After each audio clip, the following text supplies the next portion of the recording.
നമസ്കാരം. എൻട്രാക്കൾട്ട് എന്ന ഈ ചാനലിലേക്ക് ഏവർക്കും സ്വാഗതം. കഴിഞ്ഞ വീഡിയോന് തുടർച്ചയായിട്ടാണ് നമ്മൾ ഈ വീഡിയോ ചെയ്യുന്നത്.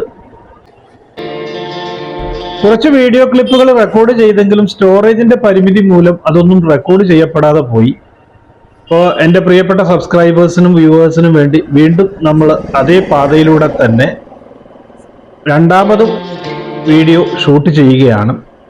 അതായത് ഇന്ന് ഈ ടൂ വീലർ ഉപയോഗിക്കാനുള്ള കാരണം കുറച്ചുകൂടി പാലക്കാടൻ ഉൾഗ്രാമങ്ങളിലൂടെ സഞ്ചരിക്കാമെന്ന് വിചാരിക്കുകയാണ്. അപ്പോൾ പാർക്കിങ്ങിന്റെ പരിമിതി, അതുപോലെ ഇടുങ്ങിയ റോഡുകൾ, അങ്ങനെയുള്ളതൊക്കെ പരിഗണിച്ചുകൊണ്ട് നമ്മൾ ടൂ വീലറാണ് ഇന്ന് യാത്രയ്ക്ക് ഉപയോഗിക്കുന്നത്.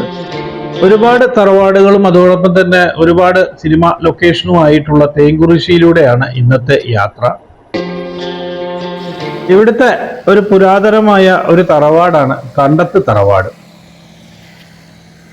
ഈ വീടിന്റെ ഇപ്പോഴത്തെ അവകാശി ശ്രീ ഗോകുൽദാസ് ആണ് എന്ന് ഇവിടുത്തെ ഒരു സ്റ്റാഫ് പറഞ്ഞറിഞ്ഞു. പിന്നെ ഇവിടെ പരിസരമൊക്കെ വൃത്തിയാക്കുന്നുണ്ട്. അപ്പോൾ ആ ജോലിത്തിരക്കായതുകൊണ്ട് ഇതിൻ്റെ ഉള്ളിൽ ഷൂട്ടിംഗ് ഒന്നും സമ്മതിക്കില്ല എന്ന് അവർ പറഞ്ഞു. പട്ടാമ്പിയിൽ നിന്നാണ് ഞാൻ വരുന്നതെന്നെല്ലാം പറഞ്ഞു നോക്കി. അവർക്ക് ഇതിനെക്കുറിച്ചോ ഇതിൻ്റെ ചരിത്രത്തെക്കുറിച്ചോ ഒന്നും അവർക്ക് അറിയുന്നില്ല. അപ്പോൾ എന്തായാലും വീഡിയോ ഞാൻ പുറത്തു നിന്നാണ് ഇത് ഷൂട്ട് ചെയ്യുന്നത്. പുരാതന കാലം മുതൽക്ക് തന്നെ ഇവർ ബിസിനസ്സുകാരായിരുന്നു എന്ന് വായിച്ചറിഞ്ഞു. പണം പലിശയ്ക്ക് കൊടുക്കുന്ന ഏർപ്പാട് ഉണ്ടായിരുന്നു അത്രേ. അതുപോലെ ഇവിടെ കുറെ കൃഷി ഇടങ്ങളൊക്കെ ഉണ്ട്. ഇപ്പം ഇതൊരു ഹോം സ്റ്റേ ആയിട്ടാണ് പ്രവർത്തിക്കുന്നത്. എന്തായാലും ഈ പഴക്കമുള്ള ഈ തറവാട് പൊളിക്കാതെ അത് വളരെ നല്ല രീതിയിൽ പരിപാലിച്ചു കൊണ്ടുപോകുന്ന അവരെ നമുക്ക് അഭിനന്ദിക്കാം. നല്ല ഒരു ഗ്രാമ ഭംഗിയാർന്ന പശ്ചാത്തലമാണ്. തെങ്ങുകളും അതുപോലെ തന്നെ നെൽപ്പാടങ്ങളും എല്ലാം ഉണ്ട്. അപ്പോൾ ഇവിടേക്ക് എത്തിപ്പെടണമെന്നുണ്ടെങ്കിൽ ഗൂഗിൾ മാപ്പിൽ കറക്റ്റായിട്ട് കൊടുത്തിട്ടുണ്ട്. അപ്പോൾ ഈ പരിസരമൊക്കെ എപ്പോഴും കാട് മൂടി കിടക്കുകയാണെന്ന് തോന്നുന്നു. വളരെയധികം നിശബ്ദതയുള്ള ഒരു സ്ഥലമാണ്. നമുക്കിനി സാമൂതിരിയുടെ കോവിലകം അന്വേഷിച്ച് പോകാം. കോഴിക്കോട് മാത്രമല്ല മാനാഞ്ചിറയുള്ളത്. ഇവിടെയും ഒരു മാനാഞ്ചിറ കുളമുണ്ട്. അതെവിടെയാണെന്നാണ് നമ്മൾ അന്വേഷിക്കുന്നത്. നല്ല വളക്കൂറുള്ള മണ്ണാണ്. നടുവട്ടം പ്രദേശങ്ങളിലൂടെ സഞ്ചരിക്കുന്ന സമയത്തൊക്കെ ഇത്തരത്തിലുള്ള ഫലഭൂയിഷ്ടമായ പാടങ്ങൾ കാണാം. അങ്ങനെ നമ്മൾ മാനാഞ്ചിറ കുളത്തിൻ്റെ അടുത്ത് എത്തി. അപ്പോൾ മാനാഞ്ചിറ കുളം എന്ന് പറയുന്നത് സാമൂതിരിയുടെ കോവിലകത്തിന്റെ അടുത്താണെന്നാണ് ഞാൻ കേട്ടിട്ടുള്ളത്. പക്ഷെ ഇവിടെയൊന്നും സാമൂതിരിയുടെ കോവിലകമില്ല. നമ്മൾ അന്വേഷിച്ചുകൊണ്ടിരിക്കുകയാണ്. അപ്പൊ ഇവിടെ ഇങ്ങനെയുള്ള പടിപ്പരയുള്ള വീടുകൾ ധാരാളമുണ്ട്. നല്ല സമ്പന്നന്മാരായ ആളുകളാണ് ഈ ഭാഗത്തൊക്കെ അധികം ഉണ്ടായിരുന്നത്. അപ്പൊ എന്തുകൊണ്ടാണ് സാമൂതിരി ഈ പ്രദേശം ആക്രമിക്കാനുള്ള കാരണം എന്ന് ഏകദേശം നമുക്ക് ഇതിൽ നിന്ന് തന്നെ മനസ്സിലാക്കാം. കാരണം അന്നത്തെ കാലത്ത് നെല്ല് എന്ന് പറയുന്നത് ധനം തന്നെ ആയിരുന്നു. പഴയ വീടുകളെല്ലാം പൊളിച്ചിട്ടാണ് ഈ പുതിയ വീടുകളൊക്കെ നിർമ്മിച്ചിരിക്കുന്നത്. പൊളിച്ചു കളഞ്ഞ സ്ഥലം, നമുക്ക് ആ ശൂന്യമായി കിടക്കുന്ന സ്ഥലവും പഴയ കെട്ടിടങ്ങളുടെ ചില മാതൃകകളൊക്കെ ഇവിടെ കാണാനുണ്ട്. പിന്നെ അതുപോലെ തന്നെ കാട് മൂടി കിടക്കുന്ന സ്ഥലങ്ങൾ. ഇതാണ് മാനാഞ്ചിറ കുളം. ഈ കുളം ഷൂട്ട് ചെയ്യുമ്പോൾ എന്താ പ്രശ്നം എന്ന് വിചാരിച്ചു കഴിഞ്ഞാൽ അപ്പുറത്ത് ആരെങ്കിലും കുളിക്കുന്നുണ്ടെങ്കിൽ അത് വലിയൊരു ബുദ്ധിമുട്ടാണ്. അതുകൊണ്ട് ആ ഭാഗം മാറിയിട്ടാണ് നമ്മൾ ഷൂട്ട് ചെയ്യുന്നത്. കുളത്തിൻ്റെ അക്കരെ കാണുന്നതാണ് ശാസ്താവിൻ്റെ ക്ഷേത്രം. ഈ കുളം ഇങ്ങനെ മനോഹരമായി സംരക്ഷിച്ച് കൊണ്ടുപോകുന്നതിന് നാട്ടുകാരെ നമുക്ക് അഭിനന്ദിക്കാം. കാരണം നാട്ടുകാരാണത്ര ഇതിനെല്ലാം മുൻകൈയെടുത്ത് ചെയ്യുന്നത്. അപ്പോൾ കോഴിക്കോട് മാത്രമല്ല മാനാഞ്ചിറ കുളമുള്ളത്. ഈ തേങ്കുറിശ്ശി അഥവാ നടുവട്ടം പ്രദേശത്ത് ഉള്ള തേങ്കുറിശ്ശിയിലും മാനാഞ്ചിറ ഉണ്ട്. അത് ഒരു സാമൂതിരിയുടെ ഒരു ഓർമ്മയ്ക്കായിട്ട് ഇന്നും ആ പേര് തന്നെ അത് നിലനിർത്തി കൊണ്ടുപോകുന്നുണ്ട്. സാമൂതിരിയുടെ കോവിലകം വീണ്ടും നമുക്ക് അന്വേഷിക്കണം. അപ്പൊ ഇവിടെ ഒരു കണക്ക് വീട് എന്ന് കാണുകയുണ്ടായി. കണക്ക് വീട് അല്ലെങ്കിൽ ദൈവപ്പുര എന്ന് പറയുന്നവരായിരുന്നു നാടുവാഴികള് എന്നൊക്കെ ചിലതിൽ കാണാനുണ്ട്. അതിനൊന്നും ഒരു ഉറപ്പുമില്ല. അപ്പൊ ഇവിടെ ഒരാളോട് ചോദിച്ചപ്പോൾ അവര് പറഞ്ഞു ഈ കണക്ക് വീട്ടുകാരൊന്നും ഇവിടുത്തെ നാടുവാഴികളായിരുന്നില്ല എന്നൊക്കെ പറയുന്നുണ്ട്. അപ്പൊ എന്തുകൊണ്ടാണ് ദൈവപുര എന്നുള്ള പേര് കിട്ടാനുള്ള കാരണം ചോദിച്ചപ്പോൾ അതൊന്നും അവർക്ക് അറിയുന്നുമില്ല. പ്രായമുള്ള ആളുകളോടാണ് ചോദിക്കുന്നത്. അപ്പൊ ഈ കണക്ക് വീട് എന്ന് പറയുന്നത് ഒരു പ്രാധാന്യമുണ്ട്. അവർ പഴയത്തെ പ്രമാണിമാരായിരുന്നു എന്ന് അവർ പറയുന്നുണ്ട്. വേറൊരു ആളോട് ചോദിച്ചപ്പോൾ അദ്ദേഹമാണ് പറഞ്ഞത് കണക്ക് വീട്ടുകാർ ഇവിടുത്തെ പ്രമാണികളായിരുന്നു എന്ന്. അപ്പൊ കണക്ക് വീട് ഈ പോകുന്ന സ്ഥലത്തിന് കുറച്ച് അപ്പുറത്തായിട്ടാണ് എന്ന് പറയുകയുണ്ടായി. അപ്പൊ ഇവിടെ ഒരു ഭാഗത്ത് ഒരു പാടമുണ്ട്, അതൊരു മനോഹരമായ പാടം. ഈ പാടത്തിന്റെ അക്കരയാണ് കണക്ക് വീട് എന്ന് പറഞ്ഞു. അവിടെ ഒന്നും ആരും താമസവും ഇല്ല എന്ന് പറഞ്ഞു. അപ്പൊ ആകെ കാട് മൂടി കിടക്കുകയാണ്, പാമ്പുകളൊക്കെ ഉണ്ടാവാനുള്ള സാധ്യതയുണ്ട്. നോക്കൂ, എന്തു മനോഹരമായ പാടമാണ്. എനിക്കിതൊരു പുത്തൻ കാഴ്ച അല്ലെങ്കിലും പ്രേക്ഷകർക്ക് വേണ്ടിയിട്ടാണ് ഞാനിത് കാണിക്കുന്നത്. ഇതിൻ്റെ അടുത്തൊരു കുളമൊക്കെ ഉണ്ട്, നല്ല സുന്ദരമായ കാറ്റാണ് അല്ലേ. മന്ദമാരുതന്റെ ശീതളിമയിൽ നമുക്ക് ഇങ്ങനെ നിന്ന് ഒരു നിമിഷം പഴയ കാലമൊക്കെ ഒന്ന് അയവിറക്കി നോക്കാം അല്ലേ. നമ്മുടെ പൂർവികരൊക്കെ എങ്ങനെയായിരുന്നു, അല്ലെങ്കിൽ ഈ മണ്ണില് അവരുടെയൊക്കെ കഥകൾ എത്രയുണ്ട്. ഈ പ്രദേശങ്ങളിലൊക്കെ ഒരുപാട് സിനിമകളൊക്കെ ഷൂട്ട് ചെയ്തിട്ടുണ്ടല്ലോ. ഒടിയൻ, മഴയത്ത് മുൻപേ, നമ്മൾ അതിലത്തെ ഒരു ഷൂട്ടിംഗ് ലൊക്കേഷനിൽ നമ്മൾ പോകുന്നുണ്ട്. കണക്ക് വീട് അന്വേഷിച്ച് പോവുകയാണ് നമ്മൾ. ഇതൊക്കെ കാട് മുടി കിടക്കുകയാണ്. അപ്പൊ അതിൻ്റെ ഉള്ളിൽ കൂടെ പോയാൽ കാണാമെന്ന് പറഞ്ഞു. അപ്പൊ ഇവിടുന്നൊന്നും കാണാനില്ല. ഇവിടെ ഒരു മോട്ടോർ വരെയൊക്കെ കാണാനുണ്ട്, അതിന്റെ അറ്റത്താണ് എന്ന് പറഞ്ഞു. അപ്പൊ ആ ഭാഗത്തേക്ക് പോവുകയാണ്. ഉള്ള വഴി കൃത്യമായിട്ടുള്ള വഴി എന്ന് ചോദിച്ചു കഴിഞ്ഞാൽ ഇതാണ്ടോ അവിടെ അതൊക്കെ അടച്ചു കിടക്കാൻ, വീട്ടിൽ ആരും ഇല്ല, ഒക്കെ പൊളിഞ്ഞിരിക്കുന്നു എന്നൊക്കെ പറഞ്ഞു കേട്ടു.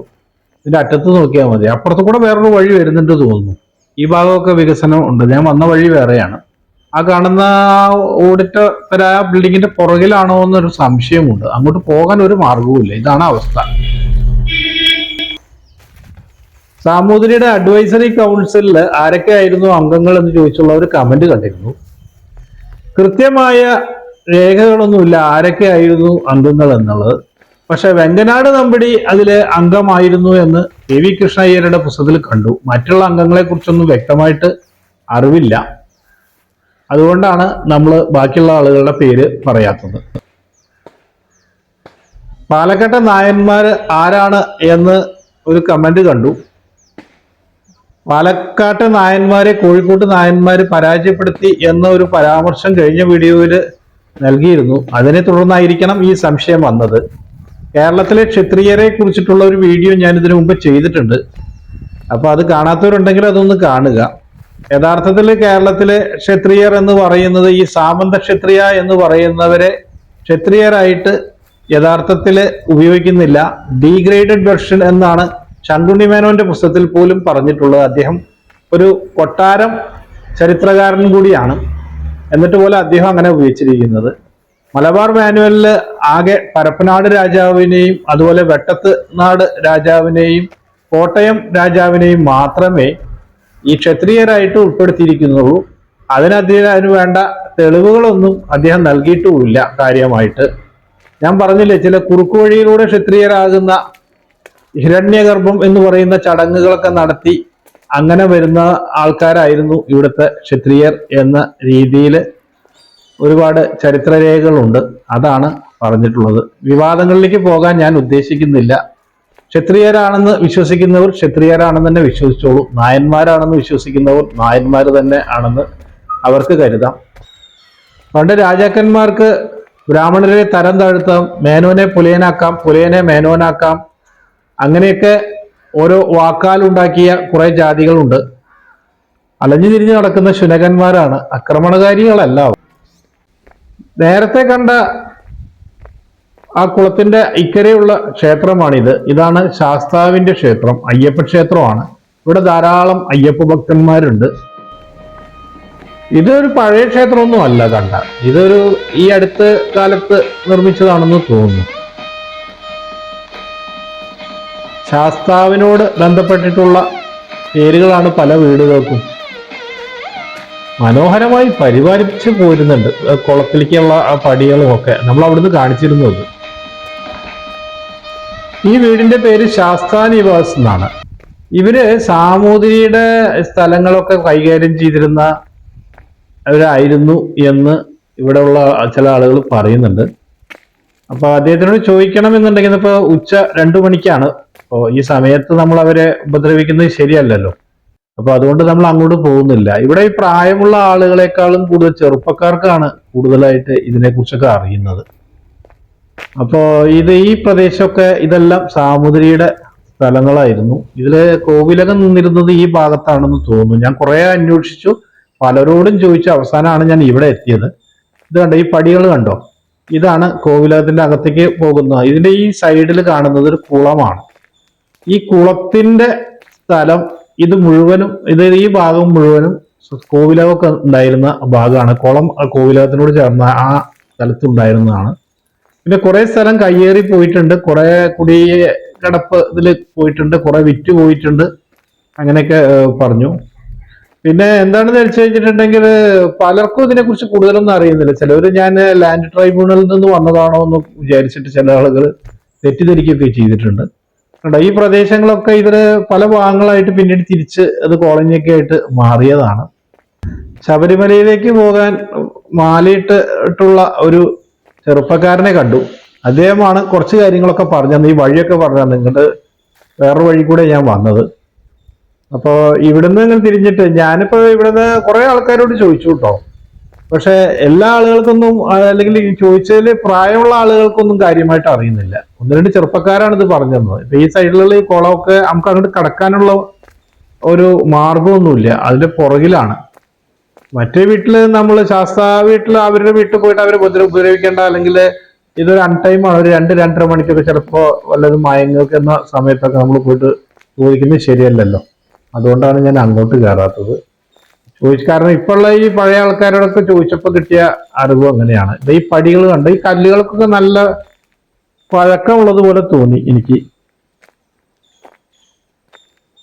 പണ്ടത്തെ കാലത്തെ ഒരു പ്രമുഖമായ ഒരു തറവാടാണ് ഈ വാണിയംപറമ്പത്ത് തറവാട്. അപ്പൊ നേരത്തെ ഞാൻ പറഞ്ഞു കണക്കത്ത്, അല്ലെങ്കിൽ കണക്ക് വീട് ദൈവപ്പുര എന്നൊക്കെ പറഞ്ഞില്ലേ, അതാണ് ഇത്.